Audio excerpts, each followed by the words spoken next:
নমস্কার, তাপসী রান্নাঘরে সকলকে স্বাগত। শুরু করছি নতুন একটা দিনের নতুন একটা ভিডিও। আজ আমি করব শাক। শাক ভাজা বা শাকের চচ্চড়ি অনেক রকমভাবেই আপনারা শাক খেয়ে থেকেছেন।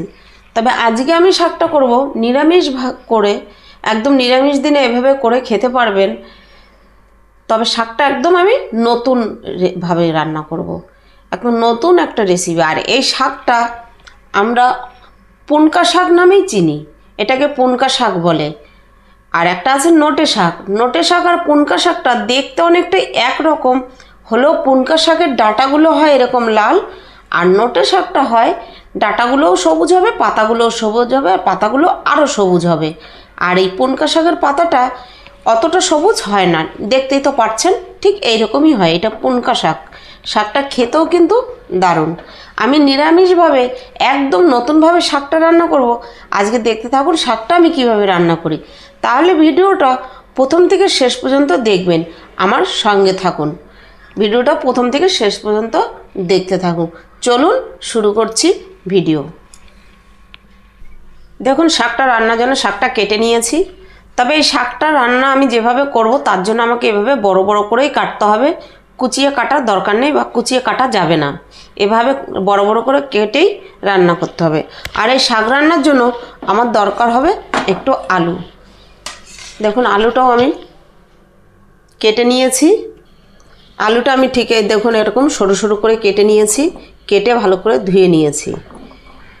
তাহলে চলুন যাই মেন রান্নায়। কড়াই বসিয়ে গ্যাস জ্বেলে দিয়েছি, কড়াই গরম হয়ে গিয়েছে।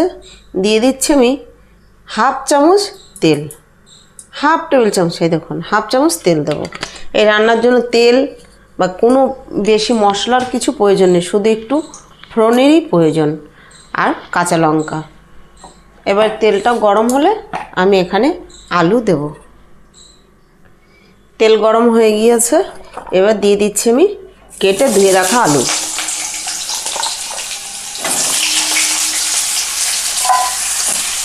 রান্নাটা একদমই সহজ আর খেতে হয় খুব সুন্দর, এত টেস্ট হয়।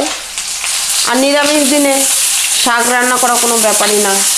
অনেক সময় আছে যে পেঁয়াজ রসুন দিয়ে ছাড়া শাক খাবো, নিরামিষ দিনে হয় না। কিন্তু এভাবে নিরামিষ দিনে শাক রান্না করে খেয়ে একবার দেখবেন। আলুটা আমি হালকা লাল করে ভেজে নেব। একটু ভেজে নিয়েছি, এবার দিয়ে দিচ্ছি পুরো রান্নার মাপ মতো, প্রয়োজন মতো নুন।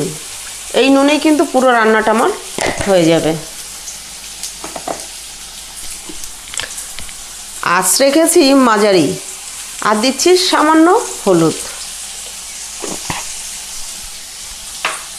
দিয়ে আমি আলুটা আবার 1 মিনিট একটু ভেজে নেব। নুন আর হলুদ দিয়ে আমি আরও 1 মিনিট ভেজে নিয়েছি। এবার দিয়ে দিচ্ছি আমি কেটে রাখা শাক।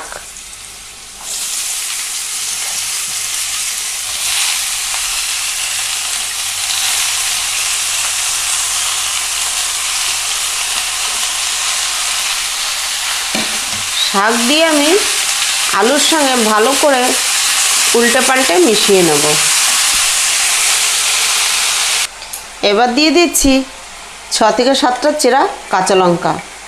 আমরা একটু ঝাল খেতে পছন্দ করি, তাই আমি 6 থেকে 7টা লঙ্কা দিয়েছি। আপনারা আপনাদের প্রয়োজন মতন ঝাল ব্যবহার করবেন। এবার দিয়ে আমি বেশিক্ষণ না, 1 মিনিট একটু নেড়ে নেব। এবার দেব আমি আমার শাকের পরিমাণ অনুযায়ী আমি একটু জল। এটা কোনো ঝোল ঝোল হবে না, একদম মাখা মাখা হবে, সেই পরিমাণে আমি জল দিচ্ছি। যেহেতু আলু আছে, আলুটা তো আমাকে সিদ্ধ হতে হবে। দেখুন এর থেকে বেশি জল আমি আর দেব না। এবার আঁচ কিন্তু আমার মাঝারিই থাকবে, মাঝারিতে রেখেই আমি রান্না করব, আর ঢাকা চাপাও দেব না। এভাবে আমি শাকটাকে রান্না করে নেব। আমি একবার নেড়ে নিয়ে দেখে নিচ্ছি যে আলুটা গলেছে কি না। আলু গললে তারপরে আমি এটা ফোড়ন দেব। আলুটা একটু শক্ত আছে, আর একটু গলবে, তারপরে আমি ফোড়ন দেবো।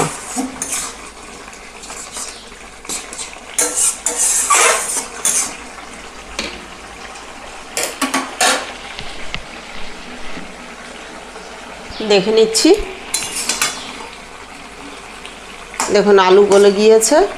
এবার আমি নামিয়ে ফোড়ন দিচ্ছি। এবার আমি এটা নামিয়ে নিই, নামিয়ে নিয়ে তারপরে আমি ফোড়ন দিচ্ছি। কড়াই বসিয়ে দিয়েছি, কড়াই গরম হয়ে গিয়েছে, দিয়ে দিচ্ছি তেল। বেশি তেল দেব না, ওই 1/2 চামচ তেল দেব। আমার এই শাক রান্নাটা টোটাল রান্নাটাই হবে 1 টেবিল চামচে, পুরো রান্নাটা কমপ্লিট হয়ে যাবে। তেল গরম হলে তারপরে আমি ফোড়ন দিচ্ছি। দেখুন তেল গরম হয়ে গিয়েছে। এখানে আছে আমার 1/2 চা চামচ গোটা জিরে আর 1/2 চা চামচ রাঁধুনি। কেউ যদি রাঁধুনি খেতে অপছন্দ করেন তাহলে শুধু গোটা জিরেটা আর একটু বেশি পরিমাণে দেবেন, 1 চা চামচ দেবেন। শুধু গোটা জিরে ফোড়ন দিলেও হবে। আমার কাছে রাঁধুনির গন্ধটা ভালো লাগে, তাই আমি 1/2 চা চামচ রাঁধুনি আর 1/2 চা চামচ গোটা জিরে নিয়েছি। এবার দিয়ে দিচ্ছি। ফোড়নের মিষ্টি গন্ধ বেরিয়ে আসলেই আমি শাকটা ঢেলে দেব। ফোড়ন থেকে মিষ্টি গন্ধ বেরিয়ে এসছে, এবার আমি শাক ঢেলে দিচ্ছি।